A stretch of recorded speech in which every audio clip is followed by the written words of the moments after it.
কানাডার schooling visa নিয়ে আমাদের বাংলাদেশে যা শুরু হয়েছে ব্যাপারটা অনেক হাস্যকর। আমাদেরকে প্রতিদিন আমাদের অফিসে প্রতিদিন এরকম অসংখ্য কল আমরা পেয়ে থাকি। সবাই কানাডা স্কুলিং ভিসা নিয়ে কানাডাতে আসতে চায়, বাচ্চাকে স্কুলে ভর্তি করাবে এবং নিজেরা আসবে, এসে কানাডাতে থেকে যাবে। ব্যাপারটা আসলে খুবই হাস্যকর। কানাডাতে ডিপেন্ডেন্ট ভিসা বলতে কোনো কিছু নেই। যারা তার বাচ্চাকে কানাডাতে স্কুলিং ভিসায় পড়াতে চায়, স্কুলিং ভিসায় এসে সেটা পড়াতে পারেন যদি আপনি ফাইন্যান্সিয়ালি ক্যাপাবল হন। কিন্তু আপনার জন্য যে ইস্যুটা দাঁড়ায়, অনেকেই আপনাকে মিসগাইড করছে যে আপনি কানাডাতে আসলে ওয়ার্ক পারমিট পেয়ে যাবেন, আপনি এখানে থেকে যেতে পারবেন। ব্যাপারটা এরকম নয়। আপনার বাচ্চার সাথে আপনি পাবেন ভিজিট ভিসা। সেই ভিজিট ভিসা দিয়ে আপনি কানাডাতে ঢুকবেন। আপনার বাচ্চা একজন লোকাল কাস্টোডিয়ান থাকবে। সেই লোকাল কাস্টোডিয়ানকে আপনি আপনার সন্তানকে হ্যান্ডওভার করবেন।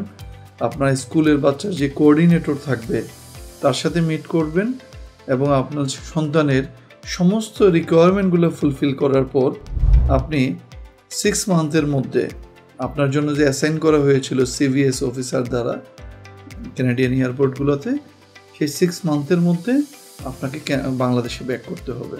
আপনি যদি কানাডাতে থাকতে চান তাহলে অবশ্যই আপনাকে আপনার ভিসা ক্যাটাগরি চেঞ্জ করতে হবে। সেই ক্যাটাগরি চেঞ্জ করার জন্য আপনাকে একজন ভালো কানাডিয়ান আইআরসিসি লিস্টেড লয়ার অথবা সলিসিটর অথবা যারা এই কাজের সাথে জড়িত এই ধরনের এক্সপার্ট লোকজন লাগবে।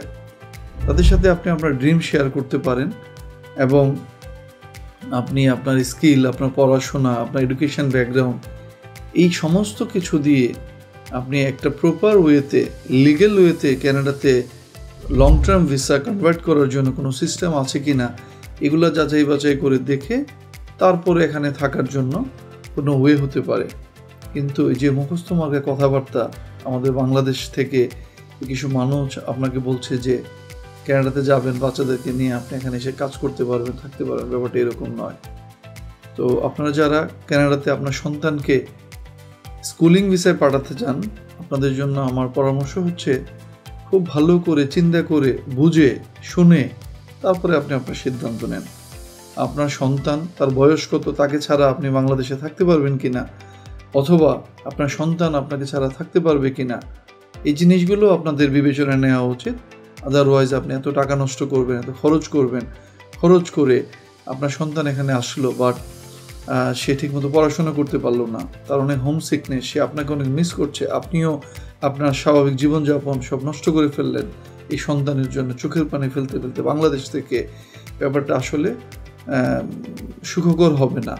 এটা অ্যাজ এ কনসালটেন্ট আমি বলবো আপনারা অবশ্যই এই ধরনের সিদ্ধান্ত নেওয়ার আগে আপনার পরিবারে যারা আছেন মুরব্বী, সবার সাথে বসে কথা বলে তারপর সিদ্ধান্ত নেবেন।